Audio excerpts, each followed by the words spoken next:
Assalamualaikum warahmatullahi wabarakatuh. Sahabatku, pernahkah kamu merasa sudah berdoa lama, tapi jawaban yang ditunggu belum juga datang? Sudah menengadah, sudah menangis, sudah mengadu di sepertiga malam, tapi hidup terasa jalan di tempat. Kalau kamu pernah ada di fase itu, video ini bukan kebetulan muncul di hadapanmu. Karena hari ini kita akan membahas sesuatu yang sangat dalam, sangat menenangkan, dan bisa mengubah cara kita memandang doa selamanya. Tahukah kamu, ternyata ada 3 golongan manusia yang doanya dijamin tidak akan ditolak oleh Allah. Bukan karena mereka paling pintar, bukan karena mereka paling alim, bukan juga karena hidup mereka selalu benar, tapi karena posisi hati dan keadaan jiwa mereka di hadapan Allah. Dan bisa jadi, salah satu golongan itu adalah kamu hari ini. Golongan pertama, orang yang terzalimi. Golongan pertama yang doanya tidak ditolak oleh Allah adalah orang yang terzalimi, yaitu mereka yang berada dalam posisi lemah, disakiti, diperlakukan tidak adil, direndahkan martabatnya, atau dilukai hatinya tanpa memiliki kemampuan untuk membela diri. Orang-orang seperti ini seringkali tidak punya ruang untuk menjelaskan, tidak punya kekuatan untuk melawan, dan tidak punya siapa-siapa untuk mengadu selain Allah. Mereka menanggung luka dalam diam, tersenyum di depan orang lain, tapi hancur perlahan di dalam hati. Ketika seseorang berada di titik terzalimi, doanya tidak lagi sekadar rangkaian kata, melainkan jeritan batin yang lahir dari hati yang benar-benar remuk. Doa orang yang terzalimi naik langsung ke langit tanpa penghalang apapun. Sebagaimana disebutkan dalam hadis, bahwa tidak ada hijab antara doa orang yang terzalimi dengan Allah. Artinya, Allah mendengar dengan sangat jelas, bahkan sebelum doa itu selesai diucapkan. Mengapa Allah memberi keistimewaan sebesar ini kepada orang yang terzalimi? Karena kezaliman adalah perbuatan yang sangat dibenci Allah, dan Allah tidak pernah ridho melihat hambanya diperlakukan semena-mena. Ketika seseorang dizalimi, Allah seakan mengambil posisi sebagai pembela langsung, tanpa perantara, tanpa penundaan yang sia-sia. Karena keadilan Allah tidak pernah tidur. Orang yang terzalimi sering merasa kalah di dunia. Mereka merasa kehilangan harga diri, kehilangan kepercayaan, bahkan kehilangan harapan. Namun yang sering tidak disadari adalah, pada saat yang sama, mereka sedang dimenangkan di sisi Allah. Luka yang mereka rasakan bukanlah tanda Allah menjauh, melainkan tanda Allah sedang memperhatikan dengan sangat serius. Doa orang yang terzalimi biasanya tidak indah, tidak panjang, dan tidak disusun dengan bahasa yang rapi. Kadang hanya berupa keluhan lirih, air mata yang jatuh tanpa suara, atau bisikan hati yang berkata, "Ya Allah, aku sudah tidak sanggup lagi." Namun, justru doa seperti inilah yang paling jujur, paling murni, dan paling kuat di hadapan Allah. Tidak ada kepura-puraan dalam doa orang yang terzalimi. Tidak ada pencitraan seolah-olah kuat, karena ia memang sedang lemah. Dan disitulah letak kekuatannya. Allah sangat dekat dengan hamba yang datang dalam keadaan hancur. Karena hanya orang yang benar-benar hancur yang datang tanpa membawa apa-apa selain kejujuran. Seringkali orang yang terzalimi merasa doanya tidak langsung dikabulkan, lalu muncul bisikan putus asa, seolah-olah Allah diam. Padahal sesungguhnya Allah sedang bekerja dengan caranya sendiri. Bisa jadi Allah menunda jawaban agar pahala kesabaran semakin besar. Bisa jadi Allah mengganti doa itu dengan perlindungan dari keburukan yang tidak pernah disadari. Dan bisa jadi Allah menyiapkan keadilan pada waktu yang paling tepat. Yang perlu ditakuti justru bukan orang yang dizalimi, tetapi orang yang menzalimi. Karena doa orang yang terzalimi tidak pernah hilang begitu saja. Ia bisa menjadi sebab runtuhnya hidup seseorang. Bisa menjadi awal dari kebingungan, kesempitan, dan kehancuran batin bagi pelaku kezaliman, meskipun dari luar terlihat baik-baik saja. Jika hari ini kamu sedang berada di posisi disakiti, difitnah, dikhianati, atau diperlakukan tidak adil, jangan terburu-buru merasa Allah meninggalkanmu. Bisa jadi justru saat ini Allah sedang membuka pintu langit khusus untukmu. Air mata yang kamu tahan, rasa sakit yang kamu pendam, dan doa-doa yang kamu panjatkan dalam sepi, semuanya sedang dicatat dengan sangat teliti. Allah tidak pernah salah alamat dalam menurunkan keadilan. Tidak pernah tertukar, tidak pernah terlambat. Tugasmu bukan membalas, karena balasan manusia seringkali hanya menambah luka. Tugasmu adalah bertahan, bersandar, dan tetap percaya bahwa Allah Maha melihat apa yang mata manusia abaikan.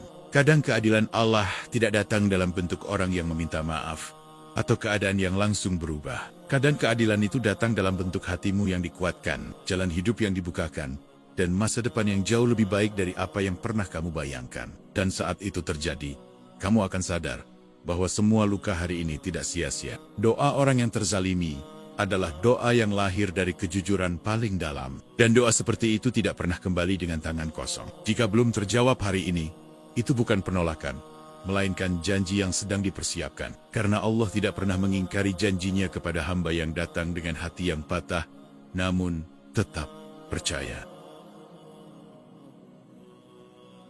Golongan kedua, pemimpin yang adil. Golongan kedua yang doanya tidak ditolak oleh Allah adalah pemimpin yang adil. Ketika mendengar kata pemimpin, banyak orang langsung membayangkan jabatan tinggi, kekuasaan besar, atau posisi yang disorot banyak mata. Padahal dalam pandangan Allah, pemimpin adalah setiap orang yang diberi amanah, sekecil apapun lingkupnya, selama ada tanggung jawab terhadap orang lain yang harus dijaga dengan jujur dan adil. Seorang ayah adalah pemimpin bagi keluarganya. Seorang ibu adalah pemimpin bagi anak-anaknya. Seorang guru adalah pemimpin bagi murid-muridnya. Dan bahkan seseorang yang memimpin dirinya sendiri dalam mengambil keputusan hidup juga termasuk pemimpin. Setiap amanah yang berada di pundak kita, sekecil apapun, akan dimintai pertanggungjawaban. Dan disitulah keadilan menjadi nilai yang sangat mahal. Menjadi pemimpin yang adil bukan perkara mudah. Keadilan seringkali menuntut kita untuk melawan hawa nafsu sendiri, menahan ego, dan mengesampingkan kepentingan pribadi demi kebenaran. Banyak orang tahu mana yang benar, tetapi tidak semua orang mampu berdiri di pihak kebenaran ketika keadilan itu merugikan dirinya sendiri. Pemimpin yang adil seringkali tidak populer. Ia bisa disalahpahami, dikritik, bahkan dijauhi, karena keadilan tidak selalu menyenangkan semua pihak. Namun, justru dalam kondisi itulah Allah mencintainya.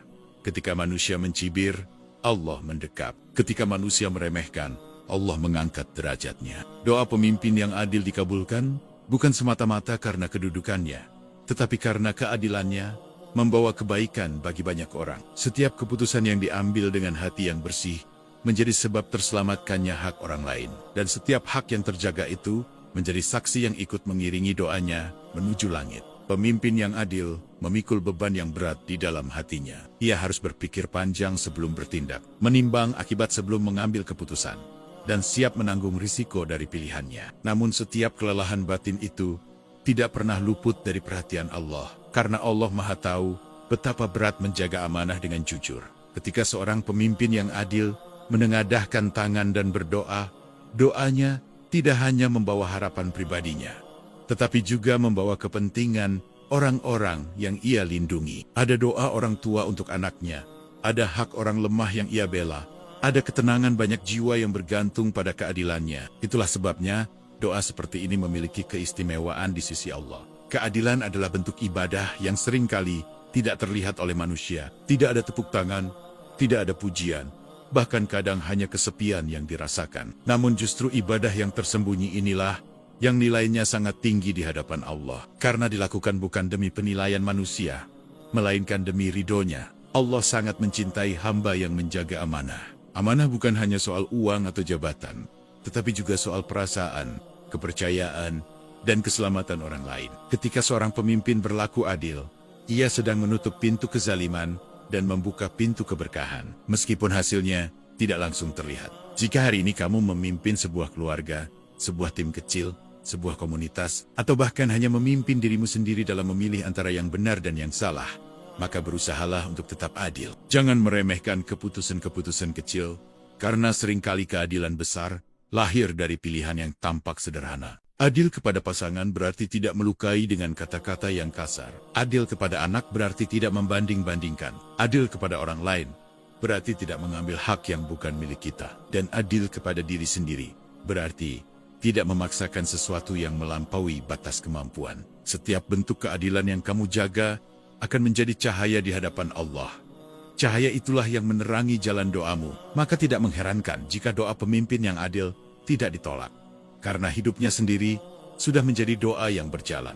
Allah tidak melihat seberapa tinggi jabatan seseorang, tetapi seberapa besar tanggung jawab yang ia pikul dengan jujur. Allah tidak tertipu oleh penampilan luar, tetapi melihat isi hati dan niat di balik setiap keputusan. Dan Allah Maha mengetahui siapa yang benar-benar adil, meskipun tidak ada satupun manusia yang menyadarinya. Pemimpin yang adil mungkin tidak selalu mendapatkan apa yang ia inginkan di dunia, tetapi ia mendapatkan sesuatu yang jauh lebih berharga, yaitu pertolongan Allah. Dan ketika Allah sudah turun tangan, tidak ada satupun kekuatan yang mampu menghalangi terkabulnya doa. Doa pemimpin yang adil adalah doa yang dilapangkan jalannya, dimudahkan urusannya, dan diberkahi hidupnya. Karena keadilan adalah sifat yang sangat dicintai Allah, dan siapapun yang berusaha meneladaninya akan selalu berada dalam penjagaannya. Golongan ketiga, orang yang berpuasa hingga berbuka. Golongan ketiga yang doanya tidak ditolak oleh Allah adalah orang yang berpuasa hingga waktu berbuka, yaitu mereka yang menahan diri dengan penuh kesadaran, bukan sekadar menahan lapar dan haus, tetapi juga menahan keinginan, emosi, amarah, dan segala dorongan yang biasanya menguasai diri ketika tidak berpuasa. Puasa adalah ibadah yang sangat sunyi, karena tidak ada satupun manusia yang benar-benar tahu apakah seseorang sedang menjalankannya dengan sungguh-sungguh selain Allah. Ketika seseorang berpuasa, ia sedang belajar tentang keikhlasan yang paling murni. Ia bisa saja berpura-pura di hadapan manusia, tetapi tidak mungkin berpura-pura di hadapan Allah. Disitulah puasa menjadi latihan batin yang sangat dalam, karena setiap detik yang dilewati adalah perjumpaan langsung antara hamba dan Tuhannya, tanpa saksi, tanpa pujian, dan tanpa sorotan. Dalam keadaan berpuasa, tubuh menjadi lemah, tenaga berkurang, dan pikiran tidak sekuat biasanya. Namun justru di saat itulah hati menjadi lebih peka. Kesombongan perlahan luruh, rasa merasa mampu mulai menghilang, dan manusia kembali menyadari betapa lemahnya dirinya tanpa pertolongan Allah. Puasa mengajarkan bahwa kekuatan sejati bukan berasal dari tubuh, tetapi dari ketundukan hati. Saat waktu berbuka tiba, itulah momen yang sangat istimewa. Setelah seharian menahan, seseorang berada di titik paling jujur dalam hidupnya. Tidak ada lagi keinginan untuk terlihat kuat. Tidak ada lagi gengsi untuk mengaku butuh. Yang ada hanyalah rasa syukur, karena masih diberi kesempatan untuk menikmati nikmat yang sering dilupakan. Dalam kondisi seperti inilah doa menjadi sangat tulus dan sangat dekat dengan pengabulan. Allah menjanjikan bahwa doa orang yang berpuasa saat berbuka tidak akan ditolak. Bukan karena lapar itu sendiri, tetapi karena keadaan hati yang sedang sangat rendah dan penuh harap. Pada saat itu manusia tidak datang kepada Allah dengan kesombongan, melainkan dengan kebutuhan. Dan Allah sangat mencintai hamba yang datang dengan perasaan butuh kepadanya. Doa saat berbuka tidak harus panjang dan penuh permintaan yang rumit. Kadang cukup dengan bisikan sederhana yang keluar dari hati, seperti memohon ketenangan, kekuatan, atau keikhlasan. Dan justru doa sederhana seperti inilah yang seringkali membawa perubahan besar dalam hidup, karena lahir dari kejujuran yang tidak dibuat-buat. Puasa juga mengajarkan kesabaran yang nyata. Seseorang belajar menunda keinginan, menahan diri, dan menerima keterbatasan. Setiap jam yang dilewati menjadi latihan untuk percaya bahwa semua yang ditahan hari ini akan diganti dengan kebaikan di waktu yang tepat. Dan kepercayaan inilah yang membuat doa orang yang berpuasa memiliki kekuatan yang luar biasa. Banyak orang hanya memanfaatkan waktu berbuka untuk memenuhi kebutuhan jasmani, lupa bahwa ada kesempatan emas yang sangat singkat, namun sangat berharga untuk berbicara langsung kepada Allah. Padahal di momen itulah pintu langit terbuka lebar, dan doa yang dipanjatkan memiliki peluang besar untuk dikabulkan tanpa perantara. Puasa bukan hanya tentang bulan tertentu atau waktu tertentu. Puasa sunnah pun memiliki keutamaan yang sama, karena yang dinilai Allah bukan lamanya waktu, tetapi ketulusan niat dan kesungguhan hati. Setiap puasa yang dilakukan dengan ikhlas menjadi jalan untuk mendekat, dan setiap doa yang dipanjatkan di dalamnya menjadi lebih didengar. Orang yang berpuasa sedang dilatih untuk melepaskan ketergantungan pada dunia. Ketika lapar, ia belajar bahwa makanan hanyalah sarana, bukan tujuan. Ketika haus, ia belajar bahwa kenikmatan sejati bukan pada minuman, tetapi pada rasa syukur. Dan ketika berbuka, ia belajar bahwa semua nikmat datang dari Allah, bukan dari usahanya sendiri.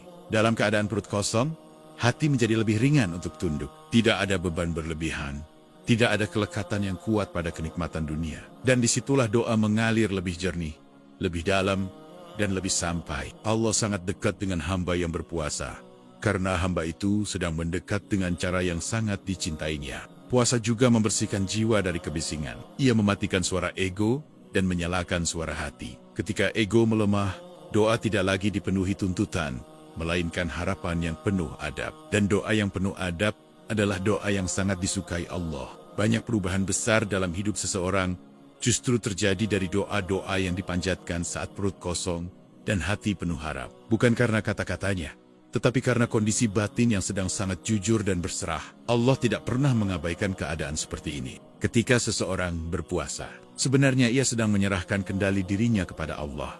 Ia mengikuti aturannya, menahan apa yang diperbolehkan di waktu lain, dan taat tanpa banyak bertanya. Ketaatan inilah yang membuat doanya memiliki kedudukan khusus. Maka jangan pernah meremehkan doa saat berbuka, baik dalam puasa wajib maupun puasa sunnah. Jangan isi momen itu hanya dengan kesibukan dunia. Luangkan waktu sejenak, meski singkat, untuk memohon kepada Allah apa yang paling dibutuhkan hatimu saat ini. Allah sangat pemurah kepada hamba yang berpuasa. Ia menjanjikan pahala tanpa batas, kedekatan tanpa jarak, dan doa yang tidak ditolak. Janji ini bukan sekadar penghiburan, tetapi kepastian bagi siapapun yang menjalaninya dengan ikhlas. Puasa mengajarkan bahwa untuk didengar oleh Allah, manusia tidak perlu menjadi sempurna. Cukup menjadi jujur, tunduk, dan mau menahan diri. Dalam keadaan seperti inilah, doa tidak hanya menjadi permintaan, tetapi menjadi bentuk penghambaan yang paling murni. Dan siapapun yang pernah merasakan doa saat berbuka dengan hati yang benar-benar hadir, akan tahu bahwa di momen itulah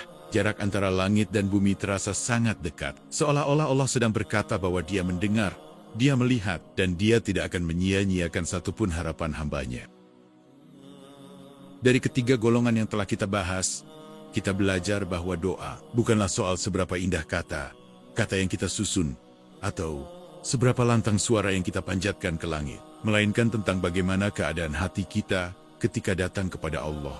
Allah tidak menilai kefasihan lidah, tetapi kejujuran batin. Tidak menilai panjangnya doa, tetapi kedalaman rasa butuh seorang hamba kepada Tuhannya. Seringkali manusia merasa doanya tidak didengar hanya karena jawaban yang diharapkan belum juga datang. Padahal ketidakdatangan jawaban bukan berarti penolakan. Bisa jadi Allah sedang menunda agar kita semakin dekat. Bisa jadi Allah sedang mengganti dengan sesuatu yang lebih baik. Atau bisa jadi Allah sedang menyimpannya sebagai pahala yang kelak akan sangat kita butuhkan, ketika tidak ada lagi yang bisa menolong selain amal sendiri. Allah Maha mengetahui waktu terbaik. Apa yang menurut kita lambat, bagi Allah justru tepat. Apa yang menurut kita tidak adil, bagi Allah adalah bagian dari rencana yang utuh. Kita hanya melihat satu potongan kecil dari kehidupan, sementara Allah melihat keseluruhan jalan dari awal sampai akhir. Maka tugas seorang hamba bukan memaksa Allah mengikuti keinginannya, melainkan belajar percaya pada kebijaksanaannya. Doa sejatinya bukan alat untuk mengubah Allah, tetapi sarana untuk mengubah diri kita sendiri. Dengan berdoa hati dilatih untuk tunduk. Dengan berdoa jiwa diajarkan untuk berharap tanpa putus. Dan dengan berdoa, kita diingatkan bahwa kita bukan siapa-siapa tanpa pertolongannya. Doa membuat kita tetap waras di tengah dunia yang seringkali tidak adil. Tiga golongan yang doanya tidak ditolak oleh Allah mengajarkan satu hal penting, bahwa Allah sangat dekat dengan hamba yang berada dalam keadaan tertentu. Allah dekat dengan mereka yang terluka karena dizalimi. Allah dekat dengan mereka yang memikul amanah dan berusaha adil. Dan Allah dekat dengan mereka yang menahan diri dan datang kepadanya dalam keadaan lemah saat berpuasa. Kedekatan ini bukan karena kehebatan manusia, tetapi karena kerendahan hati mereka. Jika hari ini kamu merasa hidupmu berat, doamu sering terhenti di tenggorokan, dan harapanmu terasa menipis, jangan buru-buru menyalahkan dirimu sendiri. Bisa jadi kamu sedang berada dalam posisi yang justru sangat dekat dengan Allah. Bisa jadi air mata yang jatuh diam-diam, itulah yang sedang mengetuk pintu langit tanpa kamu sadari. Allah tidak pernah tuli terhadap doa hambanya. Bahkan doa yang tidak terucap pun Allah pahami. Keluhan yang hanya berputar di hati, kegelisahan yang tidak sempat menjadi kata, dan kesabaran yang dijalani tanpa pujian, semuanya tercatat dengan rapi. Tidak ada satupun yang luput dari pengawasan Allah, termasuk doa-doa yang kamu anggap kecil dan sepele. Jangan lelah untuk terus berdoa, meskipun berkali-kali kamu merasa tidak ada perubahan. Karena bisa jadi perubahan itu sedang terjadi perlahan di dalam dirimu, bukan di luar. Hatimu menjadi lebih kuat, jiwamu menjadi lebih lapang, dan caramu memandang hidup menjadi lebih tenang. Dan itulah pengabulan yang seringkali tidak kita sadari. Allah mencintai hamba yang terus mengetuk pintunya, meskipun pintu itu belum terbuka hari ini. Allah mencintai hamba yang tetap berharap, meskipun jalannya terasa gelap. Dan Allah mencintai hamba yang tidak pergi, meskipun doanya belum terjawab. Karena dalam kesetiaan itulah nilai seorang hamba terlihat. Pada akhirnya, doa bukan hanya tentang mendapatkan apa yang kita inginkan, tetapi tentang menjadi siapa kita di hadapan Allah.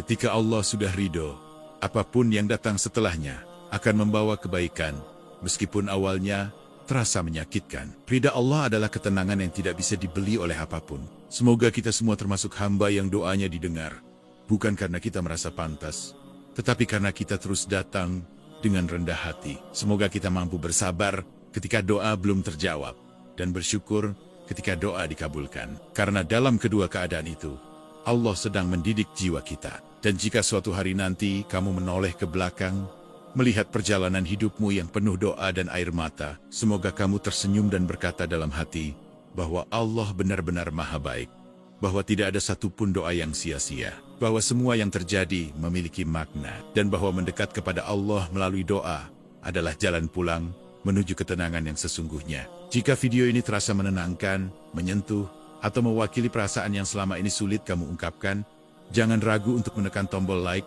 sebagai bentuk dukungan. Silakan tuliskan di kolom komentar doa atau pengalamanmu, karena siapa tahu kisahmu bisa menjadi penguat bagi orang lain yang sedang berjuang. Dan jangan lupa subscribe agar kamu tidak tertinggal konten-konten berikutnya yang akan menemani perjalanan hati dan iman kita bersama. Semoga setiap kebaikan kecil yang kamu lakukan hari ini menjadi jalan kebaikan yang lebih besar di sisi Allah. Wassalamualaikum warahmatullahi wabarakatuh.